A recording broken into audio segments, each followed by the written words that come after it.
نامہربان حالات سے دو چار گورلا کی رہائشی یاسمین، جو اپنے بچوں کے لیے روزی روٹی کا بندوبست کرتے اپنے دنوں کو شام کرتی ہے۔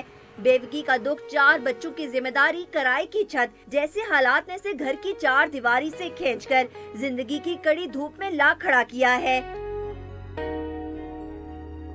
کمر درد کی تکلیف نے اسے گھروں میں کام کرنے کے قابل تو نہ چھوڑا، لیکن ہمت کر کے پھل بیچ کر روزی کمانے کو اپنا ذریعہ بنایا۔ روزانہ کئی کلومیٹر سفر طے کر کے یاسمین ہاتھ پھیلانے کی بجائے 4 پیسے کما لیتی ہے۔ پہلے تو بہت مشکل تھا، لیکن اب وہ عادت سی ہو گئی ہے، کیونکہ ظاہر ہے بچوں کو پالنا ہے۔ چھوٹی سی دکان، اور جب بارش ہوتی ہے اس وقت میرا فروٹ بھی نہیں بکتا ہے اور ضائع ہو جاتا ہے۔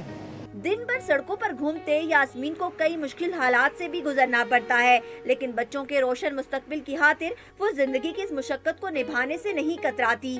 گھر چلانے کے لیے اس بہادر خاتون نے محنت کا راستہ چنا ہے، جو کٹن تو ضرور ہے لیکن اس میں دوسروں کے سامنے ہاتھ پھیلانے کی ذلت شامل نہیں۔ کیمرامین بلال خان کے ساتھ فجیہ حنین، ڈان نیوز، اسلام آباد۔